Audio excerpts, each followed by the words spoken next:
ଆପଣ ଯଦି ଭାରତୀୟ ତେବେ ଏହା ବାଧ୍ୟରେ ଶୁଣିଥିବେ ଯେ ଖ୍ରୀଷ୍ଟିଆନ ମାନେ ଜୋର ଜବରଦସ୍ତ ଧର୍ମ ପରିବର୍ତ୍ତନ କରନ୍ତି। କଣ ଏହା ପ୍ରକୃତରେ ସତ୍ୟ ଅଟେ କି?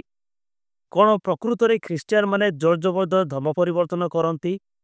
ଯଦି ଆପଣ ଏହା ନ ଦେଖି ଦାବି କରୁଛନ୍ତି ତେବେ ଆପଣ ହୁଏତ ଭୁଲ ହେଇଥାଇପାରନ୍ତି।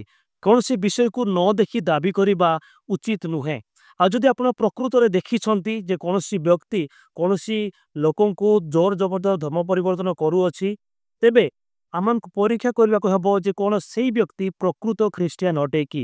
କଣ ବାଇବଲରେ ଜୋର ଜବରଦସ୍ତ ଧର୍ମ ପରିବର୍ତ୍ତନ ବିଷୟରେ କଣ ଶିକ୍ଷା ଦେଏ?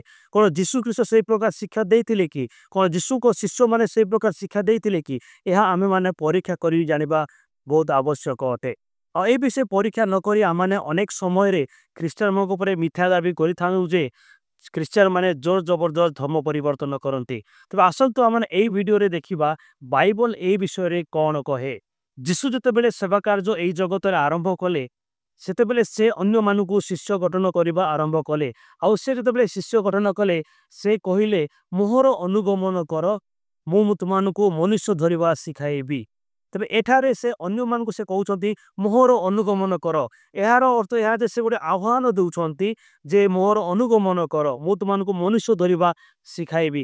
ସେ କେବେ ମଧ୍ୟ କାହାକୁ ବାଧ୍ୟ କରିନଥିଲେ, କୌଣସି ଶିଷ୍ୟକୁ ମଧ୍ୟ ସେ ବାଧ୍ୟ କରିନଥିଲେ।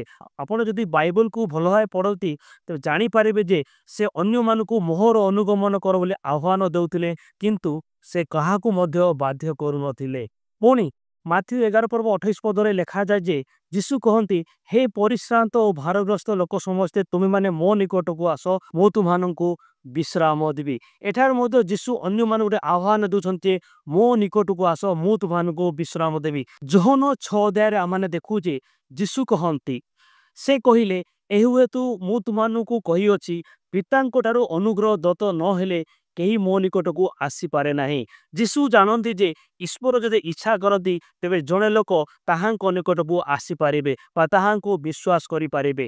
ଆଉ ଯୀଶୁ ଯେତେବେଳେ ଏହି କଥା କହିଲେ, ଅନେକ ଲୋକ ତାହାଙ୍କଠାରୁ ବିମୁଖ ହୋଇ ଚାଲିଗଲେ। ଅନେକ ଲୋକ ତାହାଙ୍କ ସହିତ ଆଉ ଗମନାଗମନ କଲେ ନାହିଁ। ସେଥିରେ ଯୀଶୁ ସେ ବାଛିଥିବା ଦ୍ୱାଦଶ ଶିଷ୍ୟଙ୍କୁ ସେ ପଚାରିଲେ, ସେ କହିଲେ ତୁମେମାନେ ମଧ୍ୟ କଣ ଚାଲିଯିବାକୁ ଇଚ୍ଛା କରୁଛ? କିନ୍ତୁ ସିମୋନ ପିତର ତାହାଙ୍କୁ ଉତ୍ତର ଦେଲେ, ପ୍ରଭୁ କାହା ପାଖକୁ ଯିବା? ଆପଣଙ୍କ ପାଖରେ ତ ଅନନ୍ତ ଜୀବନ ଅଛି। ପିତର ଏବଂ ଅନ୍ୟ ଶିଷ୍ୟମାନେ ଜାଣିଥିଲେ ଯେ ଯୀଶୁଙ୍କ ପାଖରେ ଅନନ୍ତ ଜୀବନ ଅଛି, ସେଥିପାଇଁ ତାହାଙ୍କର ସେମାନେ ଅନୁଗମନ କରୁଥିଲେ। ତେବେ ଏଇ ଘଟଣା ଆମେ ଦେଖୁଛୁ କେତେକ ଲୋକ ଯୀଶୁଙ୍କୁ ପରିତ୍ୟାଗ କରି ଯାଉଅଛନ୍ତି, ଆଉ କେତେକ ଲୋକ ଯୀଶୁଙ୍କ ଠାରେ ରହିଅଛନ୍ତି ଯେହେତୁ ତାଙ୍କଠାରେ ଅନନ୍ତ ଜୀବନ ଅଛି। ଯୀଶୁ କୌଣସି ପ୍ରକାର ମଧ୍ୟ କାହାକୁ ସେ ବାଧ୍ୟ କରିନାହାନ୍ତି। ମାର୍କ 5 ପର୍ବ 17 ପଦରେ ଲେଖାଯାଏ, ସେଥିରେ ସେମାନେ ସେମାନଙ୍କ ସୀମାରୁ ପ୍ରସ୍ଥାନ କରିବାକୁ ତାହାଙ୍କୁ ବିନତି କରି କହିବାକୁ ଲାଗିଲେ। ଏଠାରେ ଯଦି ଆମେ ଦେଖୁ ତେବେ ଯୀଶୁ ଜଣେ ବାହିନୀ ଭୂତଗ୍ରସ୍ତ ଲୋକଙ୍କୁ ସୁସ୍ଥ କରିଅଛନ୍ତି। ଆଉ ଏହା ସେଇ ଗ୍ରାମର ଲୋକ ଜାଣିବାକୁ ପାଇଲେ, କିନ୍ତୁ ସେଇ ଗ୍ରାମର ଲୋକ ସେଇ ସୀମାରୁ ଯୀଶୁଙ୍କୁ ପ୍ରସ୍ଥାନ କରିବା ନିମନ୍ତେ ବିନତି କଲେ। ଆଉ ଯୀଶୁ ସ୍ୱ ଇଚ୍ଛାରେ ସେଇ ସ୍ଥାନରୁ ବାହାରି ଆସିଲେ। ସେ ଏଠାରେ ସେମାନଙ୍କୁ ବାଧ୍ୟ କରିପାରିଥାନ୍ତେ, କିନ୍ତୁ ସେ ଯେତେବେଳେ ଲୋକମାନେ ଗ୍ରହଣ କଲେ ନାହିଁ, ତେବେ ସେ ସ୍ଥାନରୁ ପରିତ୍ୟାଗ କରି ଚାଲି ଆସିଲେ। ତେବେ ମୋର ପ୍ରିୟ ଭାଇ ଭଉଣୀମାନେ, ଯଦି ଆପଣ ଯୀଶୁଙ୍କ ସେବା କାର୍ଯ୍ୟକୁ ଦେଖନ୍ତି ତେବେ ସେ କୌଣସି ପ୍ରକାରେ ମଧ୍ୟ କାହାକୁ ବାଧ୍ୟ କରିନାହାନ୍ତି। ଆପଣ ଏହି ପ୍ରକାର ଅନେକ ଘଟଣା ଦେଖିବାକୁ ପାଇବେ ଯେଉଁଠାରେ କି ଯୀଶୁ ସ୍ୱ ଇଚ୍ଛାରେ ଆହ୍ୱାନ କରନ୍ତି, କିନ୍ତୁ କାହାକୁ ବାଧ୍ୟ କରନ୍ତି ନାହିଁ। ତେବେ ଆଜି ଜଣେ ଲୋକ ଯଦି କାହାକୁ ବାଧ୍ୟ କରୁଛି ତେବେ ସେ ପ୍ରକୃତରେ ଯୀଶୁଙ୍କୁ ଅନୁଗାମୀ ହୋଇନଥାଇପାରେ। କେବଳ ସେତିକି ନୁହେଁ, ବର୍ତ୍ତମାନ ଆମେ ଦେଖିବା ଯୀଶୁଙ୍କ ଶିଷ୍ୟମାନେ କଣ ବାଧ୍ୟ କରିଥିଲେ କି? ପ୍ରେରିତ 3 ପର୍ବ 19 ପଦରେ ଲେଖାଯାଏ, ଅତଏବ ଯେପରି ଆପଣମାନଙ୍କର ପାପମୋଚନ ହୋଇପାରେ ଏଥି ନିମନ୍ତେ ମନ ପରିବର୍ତ୍ତନ କରି ଫେରି ଆସନ୍ତୁ। ଏଠାରେ ଯୀଶୁଙ୍କ ଶିଷ୍ୟ ପିତର ସେ ଗୋଟେ ଆହ୍ୱାନ ଦେଉଅଛନ୍ତି ଯେ ଆପଣମାନଙ୍କର ପାପମୋଚନ ହୋଇପାରେ ଏଥି ନିମନ୍ତେ ଫେରି ଆସନ୍ତୁ। ତ ସେ କାହାକୁ ବାଧ୍ୟତାମୂଳକ ବା କୌଣସି ଲୋଭନୀୟ ବିଷୟ ସେ କହି ଡାକୁନାହାନ୍ତି। ସେ କହନ୍ତି ଆପଣଙ୍କର ପାପ କ୍ଷମା ଯେ ପ୍ରକାର ହେଇପାରେ ସେଥିପାଇଁ ଆପଣମାନେ ଫେରି ଆସନ୍ତୁ। ପୁଣି ଆଉ ଅନ୍ୟ ସ୍ଥାନରେ ଏ ପ୍ରକାର ଲେଖାଯାଏ, ଯେ କେହି ତାହାଙ୍କଠାରେ ବିଶ୍ୱାସ କରେ ସେ ଯେ ତାହାଙ୍କ ନାମରେ ପାପ କ୍ଷମା ପାଇବ, ଏହା ସମସ୍ତ ଭାବବାଦୀ ତାହାଙ୍କ ବିଷୟରେ ସାକ୍ଷ୍ୟ ଦିଅନ୍ତି। ପୁଣି ଥରେ ପିତର ପ୍ରେରିତ 10 ପର୍ବ 43 ପଦରେ କହନ୍ତି, ଯେ କେହି ଯୀଶୁଙ୍କ ନାମରେ ବିଶ୍ୱାସ କରେ ସେ ପରିତ୍ରାଣ ପାଇବ। ତେବେ ଏଇସବୁ ବିଷୟ ଦେଖେଇଲେ ଆମେ ଜାଣିପାରୁଛୁ ଯେ ପିତର ବା ଯୀଶୁଙ୍କ ଶିଷ୍ୟ ସେ ଗୋଟେ ଆହ୍ୱାନ ଦେଉଛନ୍ତି। ସେ କହୁଛନ୍ତି ସ୍ୱ ଇଚ୍ଛାରେ ଗ୍ରହଣ କରିବା ପାଇଁ। ସେ କେବେ ମଧ୍ୟ କାହାକୁ ବାଧ୍ୟ କରୁନାହାନ୍ତି।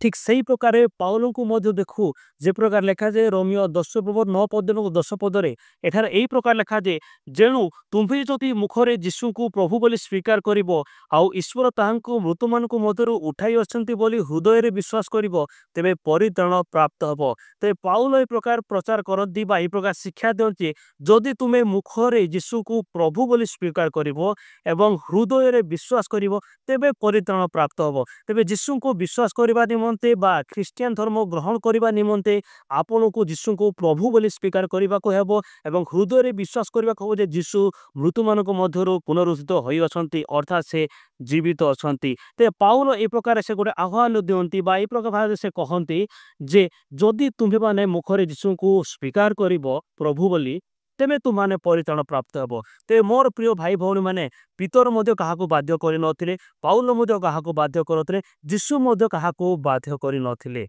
जदि आज जने लोक निजको ख्रिस्टियान बोली परिचय दिए एवं अन्य लोक को बाध्य करे ख्रिस्टियान हेबा निमंते तेबे से जने प्रकृत ख्रिस्टियान हुए सेही प्रकार व्यक्ति को आमने अभियोग करि परिबा एवं सेही प्रकार व्यक्ति को आमने विरोध करि परिबा जेतु बाइबल एही प्रकार शिक्षा दिए नाही।